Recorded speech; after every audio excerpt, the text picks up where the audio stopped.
ഞാൻ പ്രഗ്നൻ്റ് ആയിട്ട് ഇരിക്കണോണ്ടേ സൗദിയിൽ നിന്ന് നാട്ടിലോട്ട് വന്ന സമയത്ത് എനിക്ക് ഒരുപാട് പേര് മെസ്സേജ് അയച്ചു, ചേച്ചി ഏത് ഫ്ലൈറ്റിനാണ് വന്നിട്ടുണ്ടായത്, ട്രാവൽ ചെയ്യുന്ന സമയത്ത് എന്തെങ്കിലുമൊക്കെ കരുതിയിട്ടുണ്ടായിരുന്നോ, എങ്ങനെ ഉണ്ടായിരുന്നു യാത്ര, എന്തെങ്കിലും ശ്രദ്ധിക്കേണ്ടതുണ്ടോ. 3 മാസം ആവണേക്ക് മുമ്പ് ട്രാവൽ ചെയ്യുന്നതുകൊണ്ട് തന്നെ പ്രഗ്നൻ്റ് ആയിട്ട് വിമാനത്തിൽ ആദ്യമായിട്ട് യാത്ര ചെയ്യുന്നത് കൊണ്ട് തന്നെ ഡോക്ടറോട് ചോദിച്ചിട്ട് കൺഫേം ആക്കിയിട്ടാണ് കേട്ടോ നമ്മൾ ടിക്കറ്റൊക്കെ ബുക്ക് ചെയ്തിട്ടുണ്ടായത്.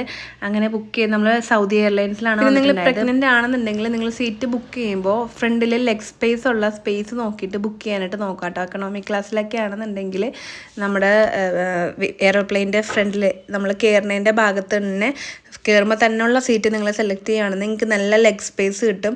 അതാകുമ്പോൾ നിങ്ങൾക്ക് വേണമെങ്കിൽ എണീച്ച് നിൽക്കാനും വേണമെങ്കിൽ ഒന്ന് ജസ്റ്റ് നടക്കാനൊക്കെ പറ്റും കേട്ടോ. കണ്ടിന്യൂസ് ആയിട്ട് ഇരിക്കാൻ പറ്റാത്തവർക്ക് അതിൽ നല്ലൊരു ഓപ്ഷനാണ്. ഞാനത് ആ ഫ്രണ്ടിൽ ആ സീറ്റ് എടുത്തത് വളരെ ഉപകാരപ്പെട്ടു. കാരണം എനിക്ക് കാലൊക്കെ നീട്ടി വെച്ച് നല്ലപോലെ ഇരിക്കാൻ പറ്റി. മറ്റുള്ള ബാക്കിലേക്ക് ഇരിക്കുവാണെങ്കിൽ അങ്ങനെ ഇരിക്കാൻ പറ്റില്ലായിരുന്നു കേട്ടോ.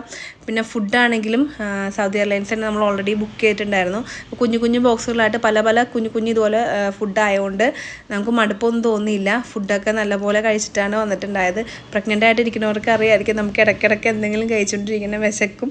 അപ്പോൾ ഡ്രിങ്ക്സൊക്കെ ഓൾറെഡി ഫ്ലൈറ്റിൽ നിന്ന് കിട്ടുന്നതുകൊണ്ട് കുഴപ്പമുണ്ടായില്ല. നിങ്ങൾക്ക് ബാക്ക് പെയിൻ ഒക്കെ ഉള്ള ആളാണെന്നുണ്ടെങ്കിൽ നമ്മുടെ സീറ്റിൻ്റെ പുറകിൽ വെക്കാൻ ഒരു കുഷൻ, ഒരു ബൊമ്മേനെയൊക്കെ മേടിച്ചിട്ട് വരികയാണെങ്കിൽ അത് യൂസ്ഫുൾ ആയിരിക്കും. കാശിക്കൊണ്ട കയ്യിൽ നിങ്ങളൊരു ബൊമ്മേനെ ആദ്യം കണ്ടിട്ടുണ്ടാവും, അത് ഞാൻ മേടിച്ചിട്ടുണ്ടായാണ് കേട്ടോ. പിന്നെ എന്തെങ്കിലും സീറ്റ് ബുക്ക് ചെയ്യുമ്പോൾ പ്രത്യേകം നോട്ട് ചെയ്യണേ. അപ്പോൾ അത്രയുള്ളൂ.